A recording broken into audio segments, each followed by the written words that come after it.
నమస్తే, welcome to 99 TV. ఒక్క హిందువే కదా, ఒక్క హిందువు హత్యే కదా, లైట్ తీసుకోండి అని చెప్పేసి బంగ్లాదేశ్ మాట్లాడుతుంది. అంటే వాళ్ళలో పెరిగిపోతున్న ఒక అసహనం. మనం సహకరించడం వల్ల మన ఒక దేశం జన్మ తీసుకుంది. ఆ దేశం పేరు బంగ్లాదేశ్. బంగ్లా ముక్తి వాహిని వాళ్ళు ఏర్పాటు చేసుకుంటే వాళ్ళకి నైతికంగా సైనిక పరంగా సపోర్ట్ ఇచ్చి ఆ దేశాన్ని ఏర్పాటు చేయడంలో మనం కీలక పాత్ర పోషించాం. మన దేశం పుట్టుకే మన వల్ల. సో తల్లి పాలు తాగి రొమ్ముగుద్దే వైఖరిలోకి బంగ్లాదేశ్ దిగిందనడానికి ఇదే ఉదాహరణ. ఒక్క హిందువు హత్య గల లైట్ తీసుకోండి. అతను కొన్ని అభ్యంతరకర వ్యాఖ్యలు చేశాడనేది ఒక అభియోగం. దాన్ని విచారించాల్సింది పోలీసులు, లేకపోతే అక్కడ న్యాయస్థానాలు. వాళ్ళు పోలీస్ స్టేషన్లో ఉన్నాడు. ఆ కుర్రాన్ని బయటికి తీసుకొచ్చి కొట్టుకుంటూ లాక్కెళ్తుంటే పోలీసులు దిష్టి బొమ్మలా చూస్తూ కూర్చున్నారు.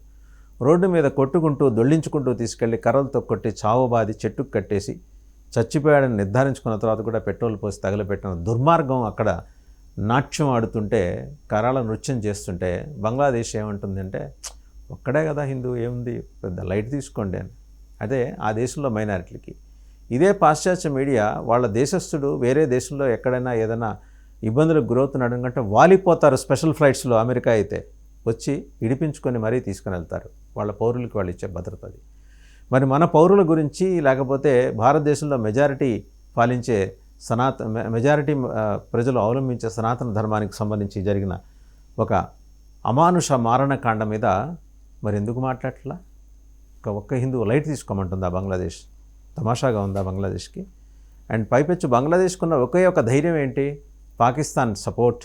పాకిస్తాన్ ఐఎస్ఐ కంప్లీట్గా జైషే మొహమ్మద్ని అక్కడ దింపేసింది. లష్కర్ ఏ తోయిబాని ఆపరేషనల్ విధుల్లో లష్కర్ ఏ తోయిబా స్ట్రాటజిక్ విధుల్లో జైషే మొహమ్మద్ని దింపేసినట్టు సమాచారం. వాళ్ళు అక్కడి నుంచి ఈ ఆట ఆడుతున్నారు. మనం ప్రొయాక్టివ్గా ఉన్నామా, ఇటు నుంచి మనం ఎలా రెస్పాండ్ అవుతున్నాం అనే దానికి సంబంధించి భారత ప్రభుత్వం బయటికి సమాచారం ఇవ్వాల్సిన అవసరం లేదు. ప్రొయాక్టివ్గానే ఉంది.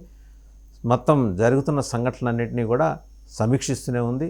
మెరుపు దాడికి దిగుతుంది అవసరమైతే. పరిస్థితి చెయ్యి దాటితే. పరిస్థితి అంటే ఇప్పుడు చెయ్యి దాటలేదా అని అడగచ్చు. దాటింది. కానీ దీని తీవ్రతని మరింత గమనించిన తర్వాత కొన్ని అంతర్జాతీయంగా కొన్ని ప్రోటోకాల్స్ ఉంటాయి. నేరుగా భారతదేశం వెళ్ళి యుద్ధం చేయడానికి అక్కడ లేదు. అంతర్జాతీయ ప్రోటోకాల్స్ ఒప్పుకోవు. కానీ వెనుజులా మీద అమెరికా యుద్ధం చేయాలంటే డొనాల్డ్ ట్రంప్ని ఎవడు క్వశ్చన్ చేయడానికి లేదు. నేను ప్రపంచ పోలీస్, నేను చేస్తానంటాడు. మనం అలా చేయడానికి వీల్లేదు. వర్ధమాన దేశాల మీద విధిస్తున్న ఆంక్షలు, దాని పర్యవసనాలను ఇప్పటికే అనుభవిస్తున్న మనం ఈరోజు కొత్తగా ఆ ఎజెండా పట్టుకుని ముందుకెళ్ళి మనంగా అక్కడ చేయడానికి అవకాశం లేదు. మనం ఒకసారి గమనించాలి.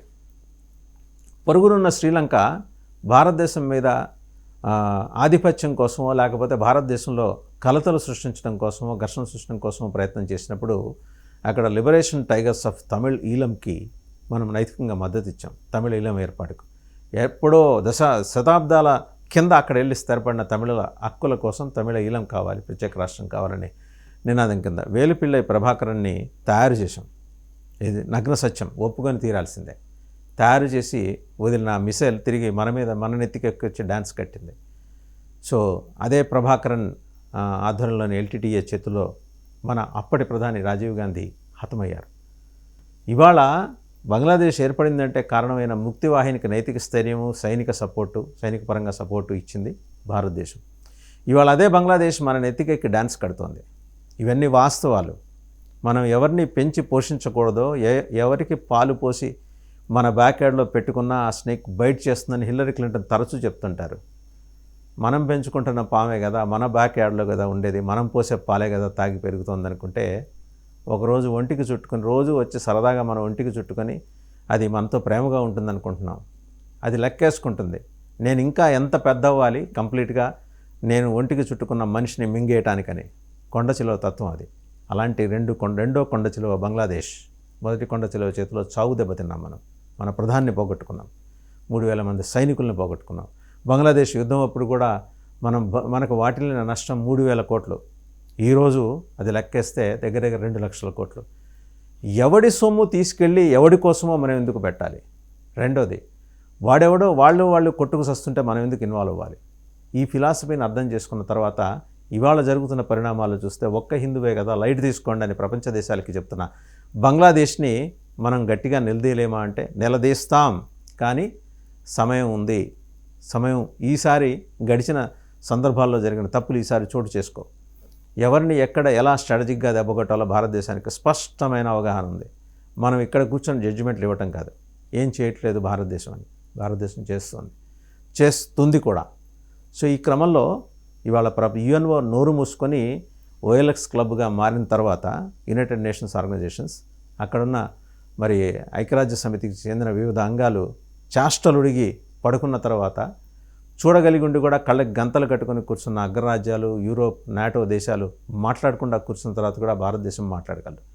మాట్లాడి తనేంటో నిరూపించి చూపించగలదు. ఒక్క హత్యేగా అని చెప్పి ఎకసెక్కాలాడుతున్న బంగ్లాదేశ్ని నామరూపాలు లేకుండా చేయడం అనేది పెద్ద కష్టమైన వ్యవహారం కాదు. వాళ్ళకి సైన్యం లేదు. వాళ్ళ సైన్యం అంతా పాకిస్తాన్ టెర్రరిస్టులే. వాళ్ళకంటూ స్ట్రాటజీ లేదు. వాళ్ళ స్ట్రాటజీ అంతా చైనా ఎత్తుగడే. అలాగే వాళ్ళకంటూ ప్లాట్ఫామ్ లేదు, ఆయుధాలు లేవు. వాళ్ళ platform United states of America and వాళ్ళ ఆయుధాలన్నీ యుఎస్ఏ ఆయుధాలే. సో ఈ మూడు వాళ్ళ వైపు ఉన్నప్పుడు, ప్రపంచ దేశాలన్నీ ఈ జరిగిన సంఘటనల పట్ల మౌనంగా ఉన్నప్పుడు మనం ఆవేశంతో తీసుకోవాల్సిన నిర్ణయం కాదు, ఆలోచించి తీసుకోవాల్సిన నిర్ణయం. అజిత్ దోవల్ లాంటి నేషనల్ సెక్యూరిటీ అడ్వైజర్ ఇప్పటికే దీనికి సంబంధించి ఒక డీటెయిల్డ్ ప్లాన్ రెడీ చేసి ఉంటారు. బహుశా దురంధర్లు తయారై ఉంటారు. అక్కడున్న ధృతరాష్ట్రుల్ని కొట్టి దుర్యోధుల్ని నడిరోడ్డుకి ఇడ్చి చంపే కార్యక్రమం భారతదేశం చేసి తీరుతుంది. ఎవరు ఎలాంటి బెంగా పెట్టుకోక్కర్లేదు.